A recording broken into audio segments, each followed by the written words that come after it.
We're looking at congruent triangles today.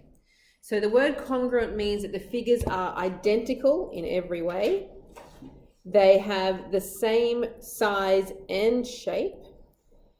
And we're mostly going to look at triangles, obviously, okay? But congruence does apply to any shape, being exactly the same size and shape. If we're trying to show that triangles are congruent, we have 4 tests. So the first test is SSS. That's our abbreviation for it.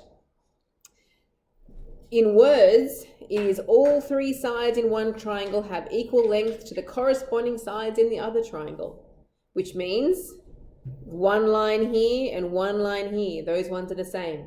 This one has 2 lines and 2 lines, 3 lines and 3 lines. So there is matching sides, 3 matching sides in those triangles that are all the same length. Okay, so 3 sides are equal. The next test we have is SAS, which stands for 2 corresponding sides and the included angle are both the same in the triangles. Now I've highlighted that word included angle because that often traps a few people. It has to be the angle that is between the 2 sides or the test does not work. Okay, so you can see 1 line, 2 lines, 2 lines, and the angle that is between them is SAS. Okay, next one is AAS, which means 2 angles and 1 corresponding side is equal in the triangle. So you can see 1 dot, 1 dot, 2 dots, 2 dots, and there's not important where that side is, as long as there is one side that is equal somewhere in those triangles. And finally, the last one is RHS, which is right angle, hypotenuse, and side. So we have a right angle, a hypotenuse, and a side that is equal in each one of the triangles. Note, in each test, we need to show that there are 3 equal measurements to show that the triangles are congruent. The symbol for congruence is 3 horizontal lines.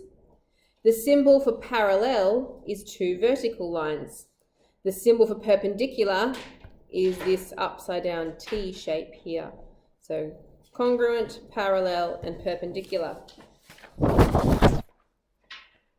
So on the next page we have our examples. Show that the following pairs of triangles are congruent. Okay, it doesn't technically say prove, so I'm not going to do a full proof for this, but to show it, I'm still going to refer to one of my congruence tests. So I have a look. I have a 20 centimeter side that is across from a 96, and here's 20 centimeters across from 96. So I've got an angle and a side already, but the problem is the 41 and the 43 don't match. That doesn't mean that they're not congruent, it just means I need to work out more information. How many degrees are in a triangle? 180. 180. So if I do 180, take away the 41, take away the 96, the missing angle in this triangle is 43. So that means it is going to be the same as that one over there. Okay, so just to do a little bit of an explanation, this is not a proof, as I said, but a bit of an explanation. The triangles are congruent by AAS, because I had 2 angles and a side that were the same.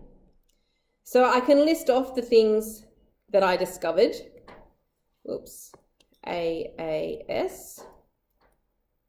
I had angle B is equal to angle P, okay, because we were told that they were both equal to 96 degrees in the diagram. Angle C is equal to angle R, because I worked out that one was equal to 43 already, and I worked the other one out as 43 as well. And the side is side AC, the 20 centimeters, and side QR. they were both equal to 20. Okay, it's almost how you would write out a proof, but I've just shown the things that are equal in there. To do a full-on proof is what we're asked to do in question 2. It says, prove that triangle ABC is congruent, to the 3 horizontal lines, to triangle FED. So in a full proof, there is 5 main lines that I like you to show. One of them can be a little bit controversial, which is the first line, the introduction. Technically, in some questions, you don't have to include an introduction, but it's not a bad habit to get into. The reason some questions require it is if you have got diagrams where many different triangles are possible that you could be proving congruent. So you need to clearly state what you're actually proving. Okay? So for this one, technically you probably wouldn't get marked down if you didn't have it, but it's just good to have that habit. Let's do 5 lines for every proof, and we just know we're always going to have everything we need. Okay, so you start by listing the triangles that you have. So I'm going to be looking in triangle ABC and triangle. Now when we do a congruence proof, we like to match our vertices. So in triangle, the first triangle, A, would match the angle F in the second triangle. See how it's across from the double line? So across from the double line is the F in the second triangle. The B was the second letter that I used, which is where the X is, which is going to be the E. And that means that the D must be in the last position, matching the vertices. Okay, now we want to do 3 reasons that prove one of our tests. So we have a look at our triangles. I've got that line and that line, they're the same. I've got another set of sides the same, and I have got an angle in between. So SAS, it is the included angle, have to check that. It is the angle in between the sides, so I can use SAS. So I like to write down, like I did before, the SAS, the 3 things that I am going to use to prove that these triangles are congruent. So the first side I'm going to use is the one with the 1 line on it. In the first triangle, that side would be labelled AB. In the second triangle, remember to match your vertices. A matches with the F. So AB is equal to FE. And if it is something that is marked on the diagram with a line or a cross or something like that, we write the word given in here for our reason.